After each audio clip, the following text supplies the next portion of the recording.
Hi, darlings. Just a second.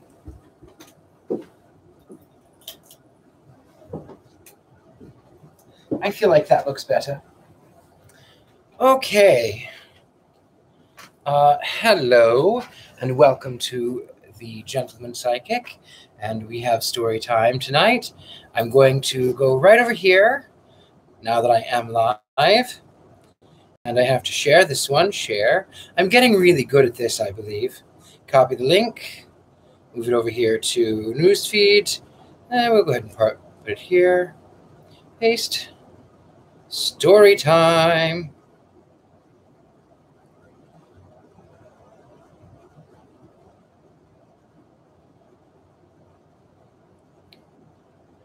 Okay, so I've got it over there, and then I have to go over here to the Gentleman Psychic.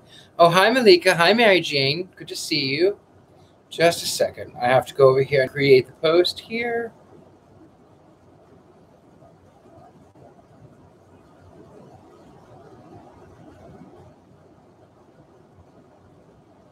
There we go. Okay, that's good. Sleepwalker, greetings. Tori, I see you. Message retracted, but that's okay. Good to see you. Hello, everybody. Okay, well, hello. Yay, demon story time. It is demon story time. So we're reading the Sorrows of Satan. And I don't like the way that light makes me look. Let's see, maybe. Is that better? Maybe. I don't know if it's better or not. I feel like, oh well. Anyway, I did want to tell a little bit of a, oh, that's okay. It's there. It's there anyway. Anyway, welcome to the Gentleman Psychic. I wanted to talk a little bit before we begin. Some good things that have happened. So one thing is that you can meet me. Oh, thank you, Tori. I appreciate that. If you find yourself in Long Island, I am now reading at Crystal and Sage in Oyster Bay, so you can come and see me there. If you are in New York, other good things. Okay, so I had kind of a strange morning. Someone asked me why I was dressed the way that I am dressed, and that always sort of has a tendency to bother me because it sort of makes me feel more like I'm a pariah. Yes, I know I am strange and unusual, and I am dressed a little differently than other people are dressed. But that's what I do. I just enjoy it. It's what I love to do. And I have learned to say, well, I just like to make every day special, but I feel like that's a little bit condescending. So I'm trying to find a better way. But the good news was that I then went to the market, and while I was there at the market, this woman asked me if I was famous, and I said, well, kind of, that I kind of am famous. I just moved here from Los Angeles, and I was on a couple of shows, and she was so excited. And then I went into the store, and this young woman came up to me, and she says, I don't mean to interrupt you, but I just wanted to tell you how great you look. I really love what you're wearing, which was very sweet, very polite. And then, other people proceeded to do the same thing. So that, my friends, is how one should approach when someone sees something that you appreciate. Instead of making them feel awkward and feeling like they're the other, it's really nice and polite to say, I like what you're wearing. I think that's better than even where are you going? I feel like that is, it's a little bit too personal for strangers. But anyway, today I am wearing a little bit of, a lot of patterns. I've got little devils with halos on here because, we are reading this book tonight. And I want to talk a little bit about this. My friend Tori, not Tori, Trudy, my friend Trudy. Tori is here. My friend Trudy gave this, it's a bracelet, but I've been wearing it on my brooches with my key. Anyway, that's enough really about that. And now, so we don't keep you waiting, let us move on to The Sorrows of Satan, Part 15. I don't remember what chapter, though. But I will tell you. Chapter 24.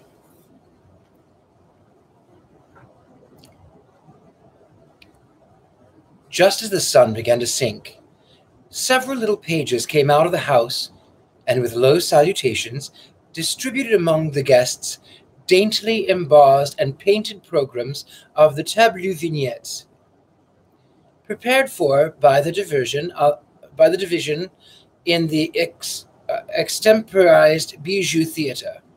Numbers of people rose at once from their chairs on the lawn, eager for this new spectacle, and began to scramble along and hustle one another in that effective style of high breeding so frequently exhibited at Her Majesty's drawing rooms. I, with Sybil, hastily preceded the impatient pushing crowd, for I wished to find a good seat for my beautiful betrothed before the room became full to overflowing. There proved, however, to be plenty of accommodation for everybody. What space there was seemed capable of limitless expansion, and all the spectators were comfortably placed without difficulty. Soon, we were all studying our programs with considerable interest, for the titles of the tableau were somewhat original and mystifying. They were 8 in number, and were respectively headed Society, Bravery, Ancient and Modern, A Lost Angel, The Autocrat, A Corner of Hell, Seeds of Corruption, His Latest Purchase, and Faith and Materialism. It was in the theatre that everyone became at last conscious of the weirdly beautiful character of the music that had been surging round them all day. Seated under one roof, in more or less enforced silence and attention, the vague and frivolous society throng grew hushed and passive. The society smirk passed off certain faces that were as trained to grin as their tongues were trained to lie. The dreadful giggle of unwedded manhunter was no longer heard, and soon the most exaggerated fashion plate of women forgot to rustle her gown.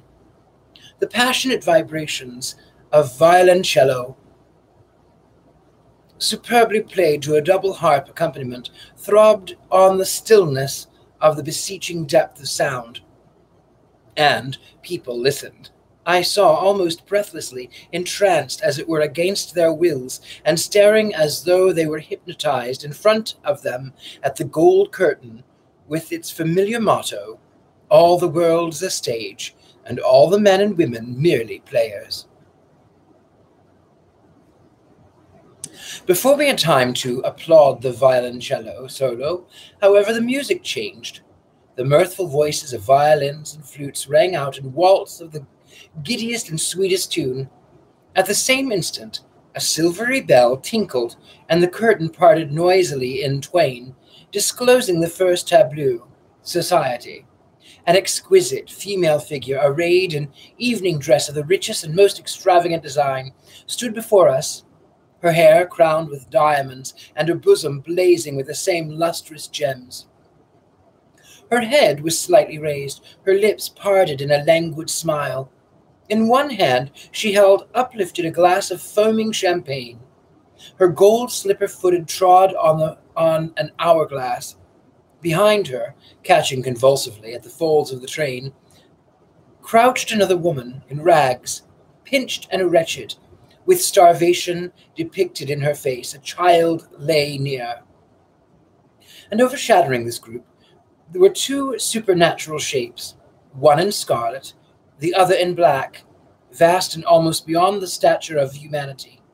The scarlet figure represented anarchy, and the blood-red fingers were advanced to clutch the diamond crown from society's brow. The sable-robed form was death, and even as we looked, it slowly raised its steely dart to act strife. The effect was weird and wonderful, and the grim lesson the picture conveyed was startling enough to make every visible impression. No one spoke.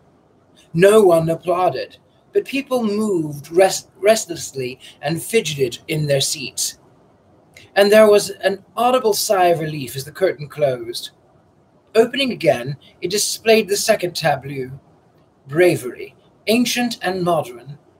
This was in 2 scenes. The first one depicted a nobleman of Elizabeth's time with a rapier drawn, his foot on the prostrate body of a coarse ruffian who had evidently, from the grouping, insulted a woman whose slight figure was discerned shrinking timidly away from the contest. This was ancient bravery, and it changed rapidly to modern, showing us an enervated, narrow-shouldered, pallid dandy in an opera coat and hat, smoking a cigarette and languidly appealing to bulky policemen to protect him from another young noodle of his own class, similarly attired, who was represented as sneaking round a corner in abject terror. We all recognized the force of the application and were in much better humor with this pictured satire than we had been with a lesson of society.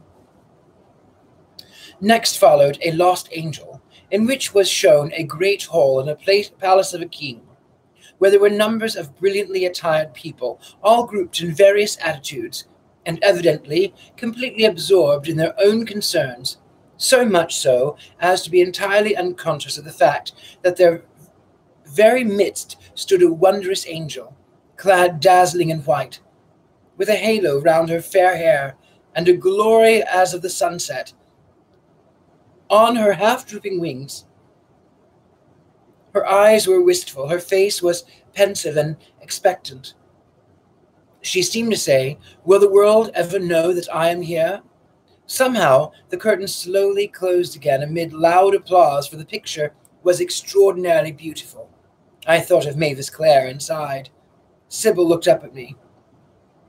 "Why do you sigh?" she said. "It's a lovely fancy, but the symbol is wasted in the present audience. No one with education believes in angels nowadays." "True," I asserted, yet there was a heaviness at my heart, for her words reminded me of what I would rather have forgotten, namely, her own admitted lack of religious faith. The autocrat was the next tableau, and represented an emperor enthroned. At his footstool knelt a piteous crowd of starving and oppressed, holding up their lean hands to him, clasped in anguished petition. But he looked away from them, as though he saw them not. His head was turned to listen to the side whisper of one who seemed, by the courtly bend and flattering smile, to be his adviser and confidant. Yet the very confidant held secreted behind his back a drawn dagger, ready to strike his sovereign to the heart. "Russia," whispered one or two of the company, as the scene was obscured. But the scarcely breathed suggestion quickly passed into a murmur of amazement and awe as the curtain parted again to disclose a corner of hell. This tableau was indeed original and quite unlike what might have been imagined as the conventional treatment of such a subject. What we saw was a black and hollow cavern, glittering alternately with flashing of ice and fire. Huge icicles drooped from above, and pale flames leaped stealthily into view from below. And within the dark embrasure, the shadowy form of a man was seated, counting out gold, or what seemed to be gold. Yet as coin after coin slipped through his ghostly fingers, each one was seen to change to fire. And the lesson thus pictured was easily read. The lost soul had made its own torture, and was still at work intensifying and increasing its own fiery agony. Much of this scene was admired for the Rembrandt effect of light and shade.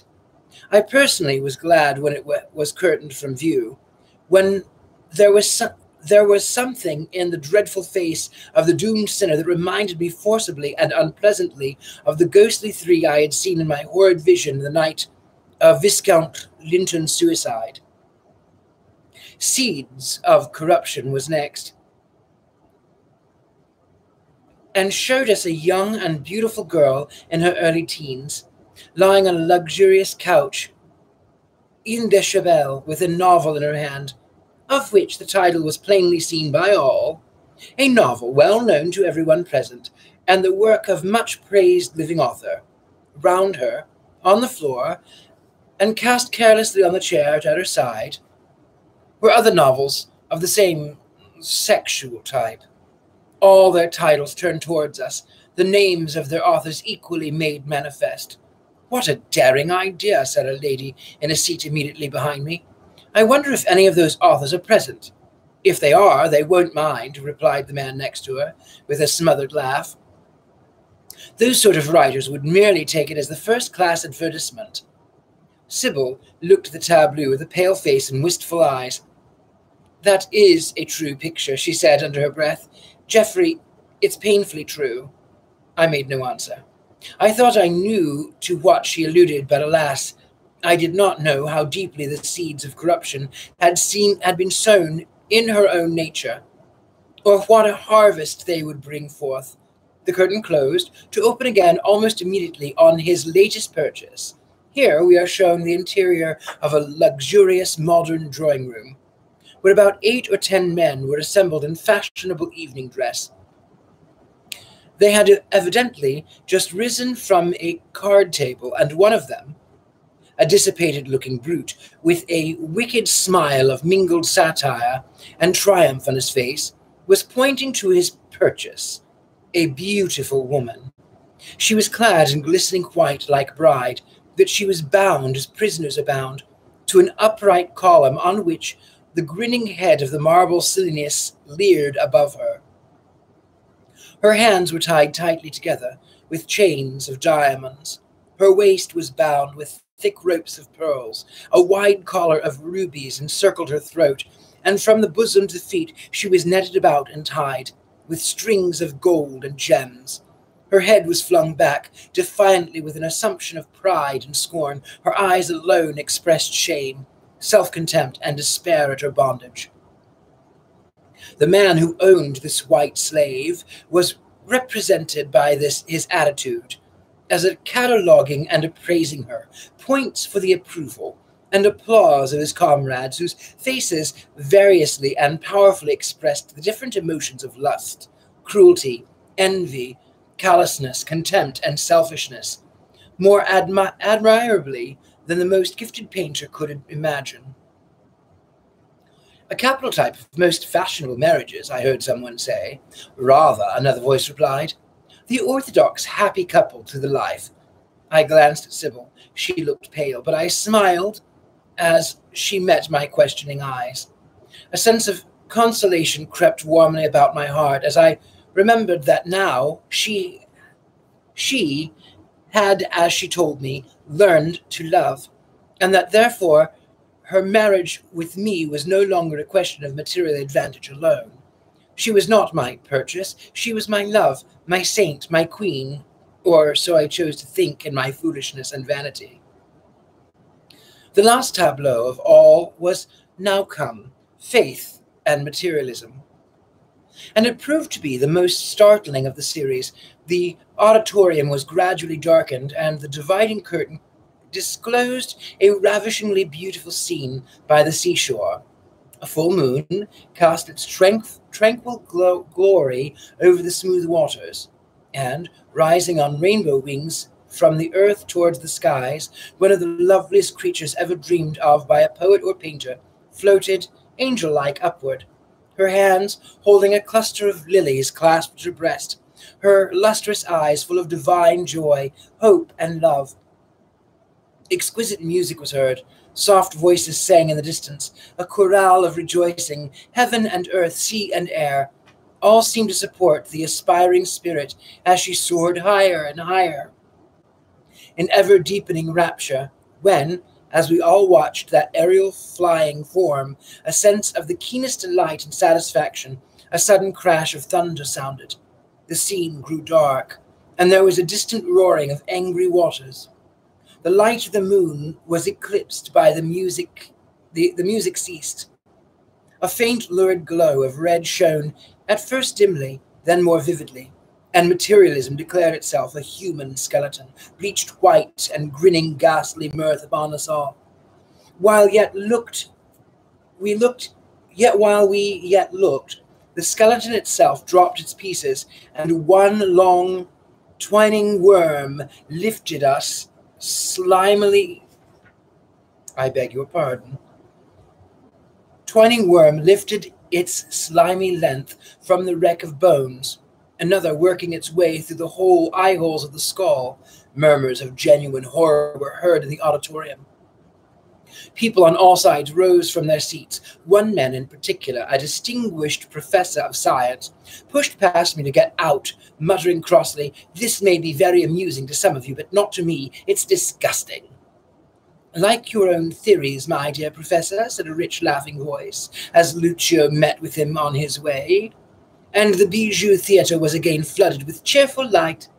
"They are as amusing to some and disgusting to others. Pardon me. I speak, of course, in jest, but I designed that tableau specifically in your honor." "Oh, you did you?" growled the professor. "Well, I did not appreciate it." "Yet you should have done, for it is quite scientifically correct," declared Lucio, laughing still. "Faith, with the wings whom you saw joyously flying towards an impossible heaven, is not scientifically correct. Have you not told us so? But the skeleton and the worms were quite of your cult. No materialist can deny the correctness of that complexion to which we all must come at last. Positively, some of the ladies look quite pale. How droll it is! What, while everybody to be fashionable and in favor with the press must accept materialism as the only creed, they should invariably become affrighted, or let us say offended, at the natural end of the body, as completed by material agencies." "Well, it was not a pleasant subject, that last tableau," said Lord Elton.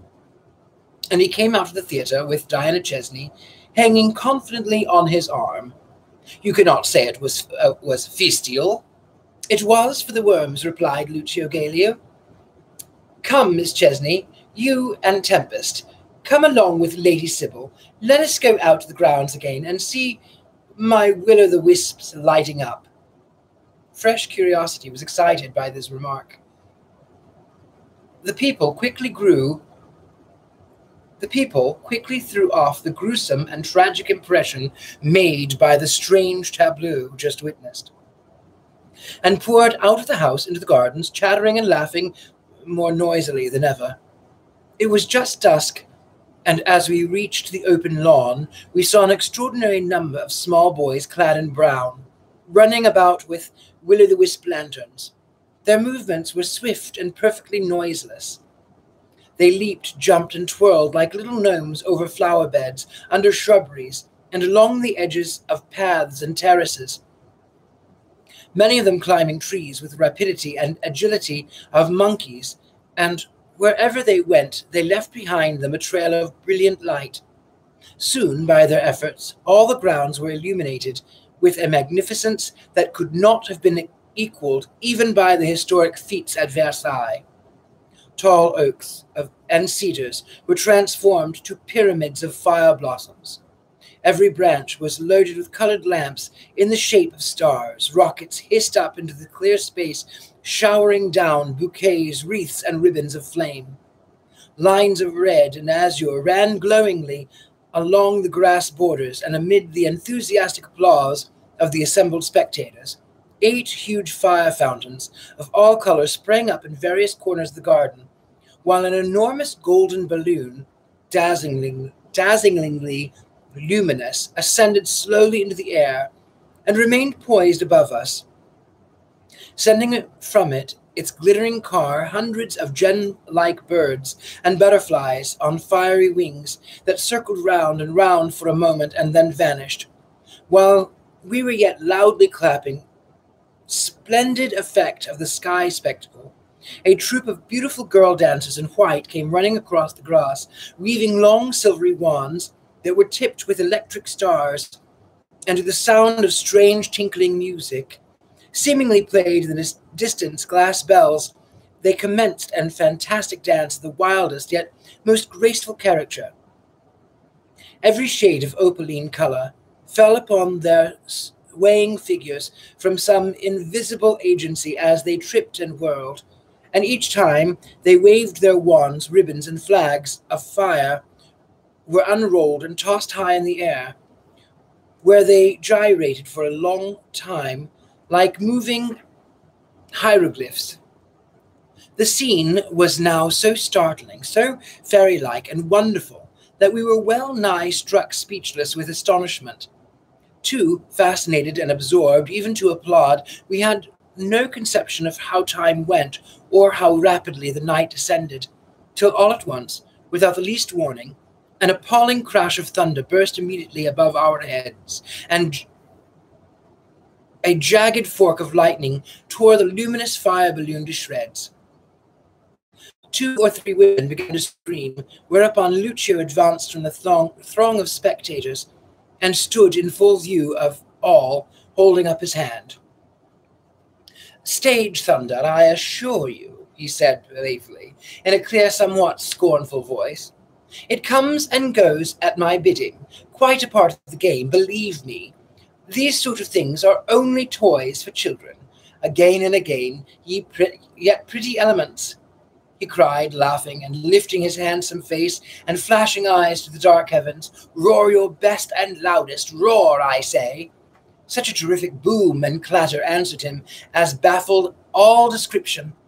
It was as if the mountain of rock had fallen into ruins, and having been assured that the deafening noise was stage thunder merely, the spectators were no longer alarmed, and many of them expressed their opinion that it was wonderfully well done.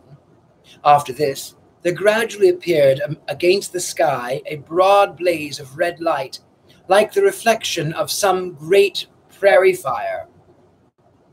It streamed apparently upward from the ground, bathing us all where we stood in its blood-like glow. The white-robed dancing girls waltzed on and on, their arms entwined, their lovely faces irradiated by the third lurid flame, which above them now flew creatures with black wings, bats and owls and great night moths that flapped and fluttered about all the world, as if they were truly alive and not mere stage properties. Another flash of lightning, and one more booming thud of thunder, and lo, the undisturbed and fragrant night was about us, clear, dewy, and calm. The young moon smiled pensively in a cloudless heaven.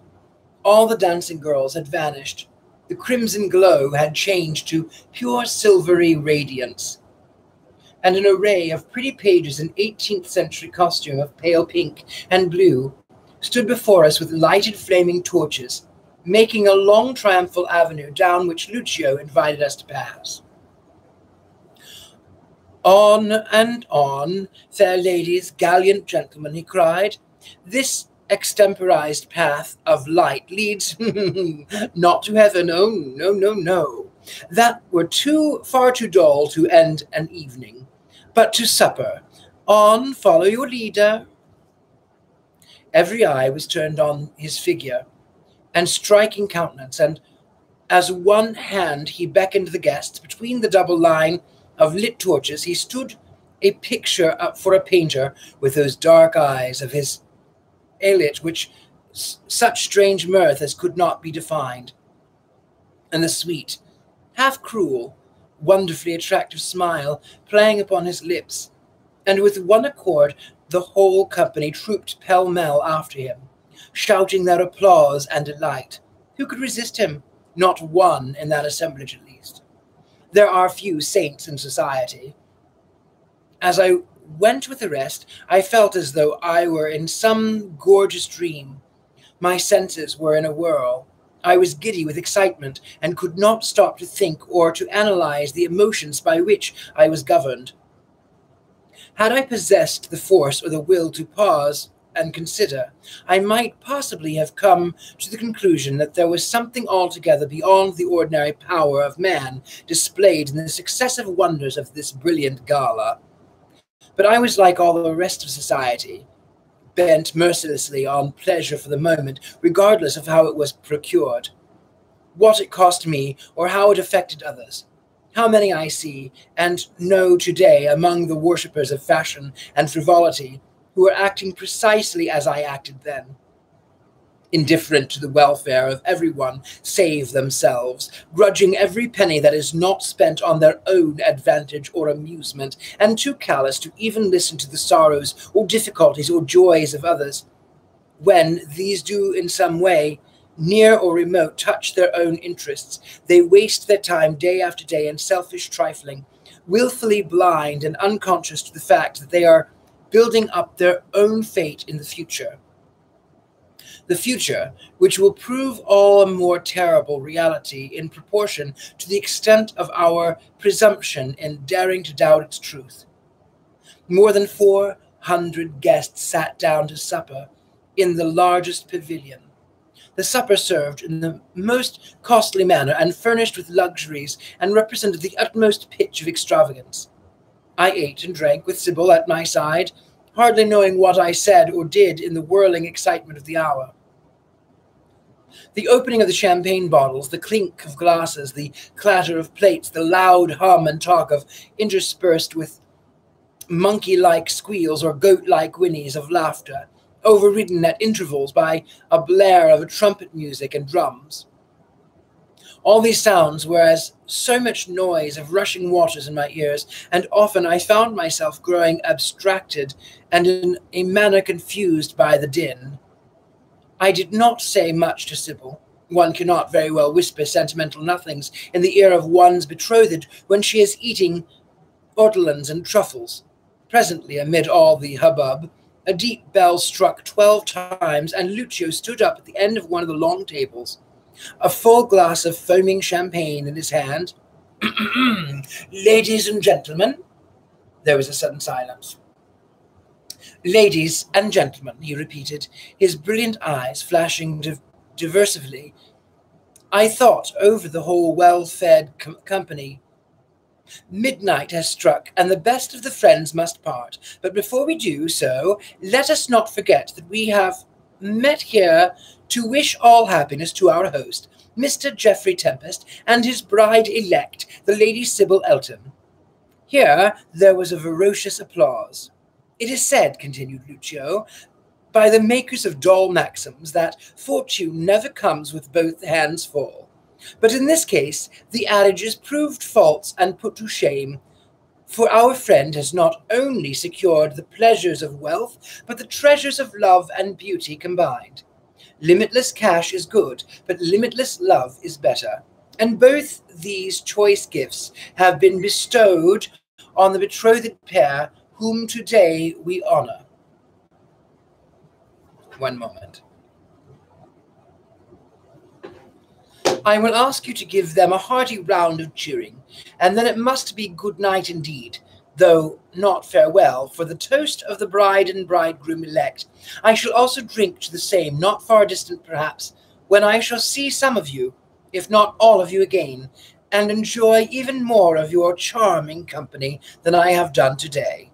He ceased, amid a perfect hurricane of applause, and then everyone rose and turned towards the table where I sat with Sybil, and naming our names aloud, drank wine, the men joining in hearty shouts of "Hip, hip, hurrah!" Yet, as I bowed repeatedly in response to the storm of cheering, and while Sybil smiled and bent her graceful head to right and left, my heart sank suddenly with a sense of fear.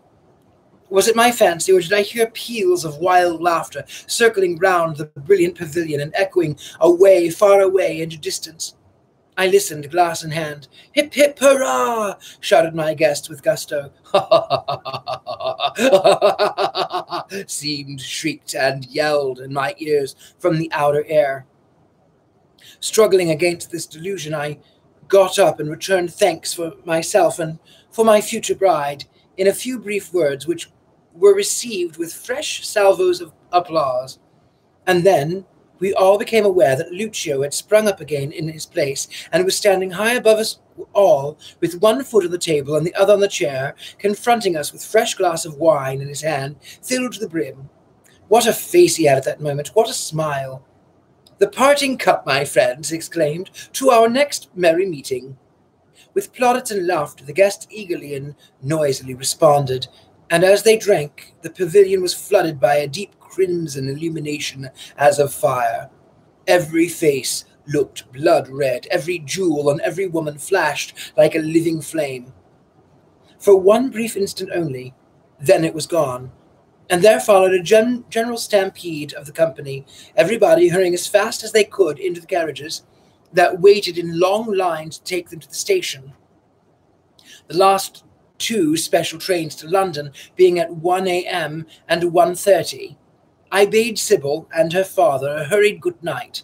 Diana Chesney went in the same carriage with them, full of ecstatic thanks and praise to me for the splendors of the day, which she described in her own fashion as knowing how to do it. And then the departing crowd of vehicles began to thunder down the avenue. As they went, an arch of light suddenly spanned Willowsmere Court from end to end, of its red gables blazing with the colours of the rainbow, in the middle of which appeared letters of pale blue and gold, forming what I had hitherto considered as a funeral device. Sic transit gloria mundi vale. But after all, it was as fairly applicable to the ephemeral splendors of a fete as it was to the more lasting marble solemnity of the sepulchre. And I thought little or nothing about it. So perfect were all the arrangements, and so admirably were the servants trained, that the guests were not long in departing, and the grounds were soon not only empty, but dark. Not a vestige of splendid illuminations was left anywhere. And I entered the house fatigued, and with a dull sense of bewilderment and fear on me, which I could not explain. I found Lucio alone in the smoking room at the farther end of the oak-panelled hall, a small, cosily curtained apartment with a deep bay window, which opened directly on the lawn.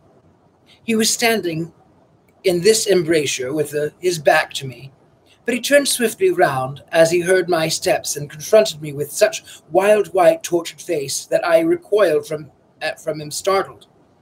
"Lucio, are you ill? Have you done too much today?" "Perhaps I have," he answered in a hoarse, unsteady voice, and I saw a strong shudder convulse him as he spoke.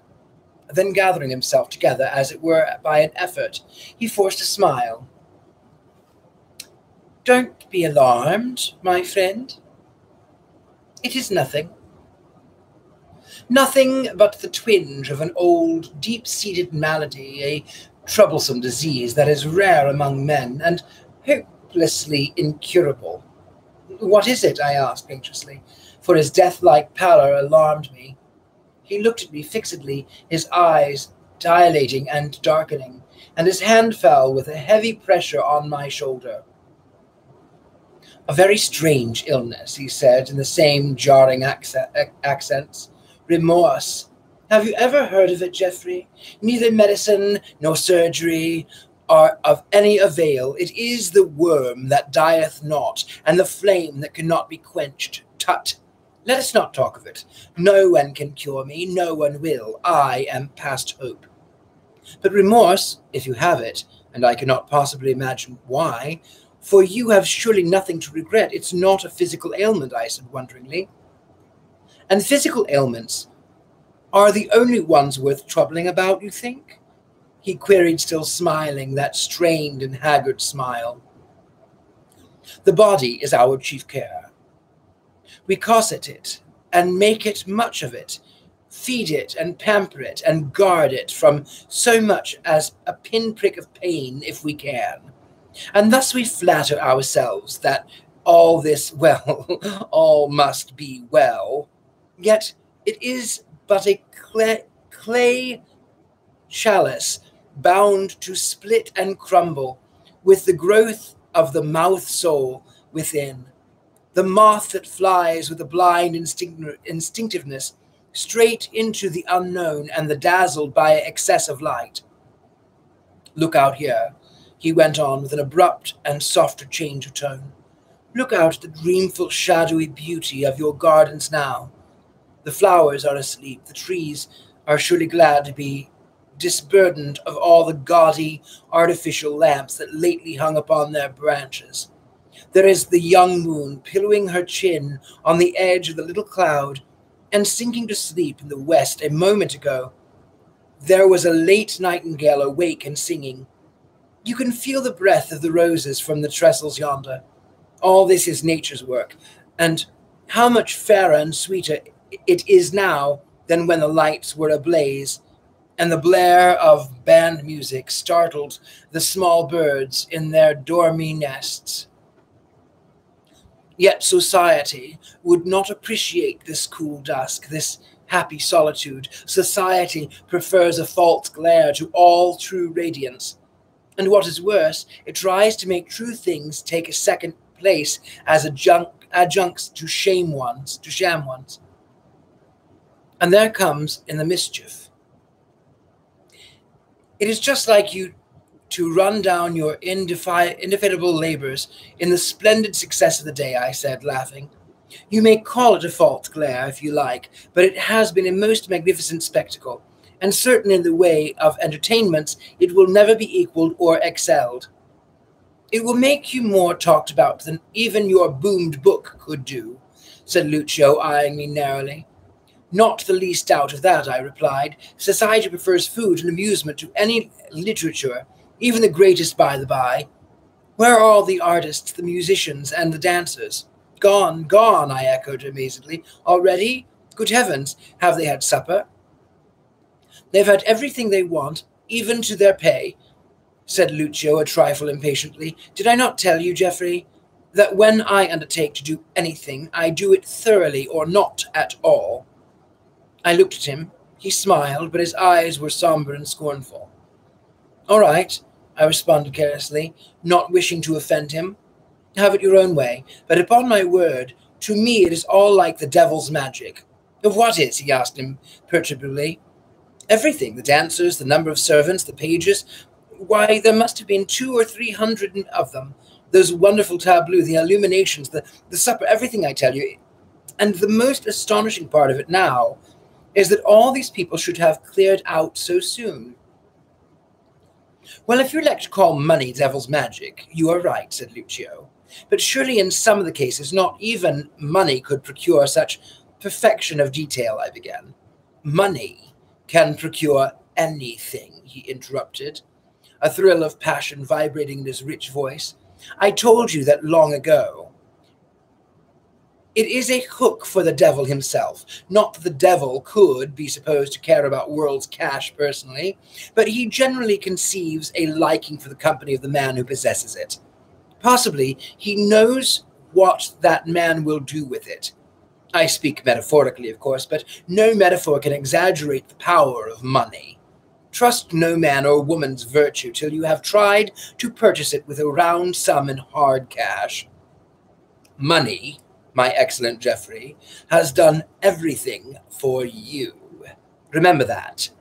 You have done nothing for yourself. That's not a very kind speech, I said somewhat vexedly. No, and why? Because it's true. I notice most people complain of unkindness when they are told a truth. It is true, and I see no unkindness in it. You've done nothing for yourself, and you're not expected to do anything except, and he laughed, except just now to get to bed and dream of enchanting Sybil.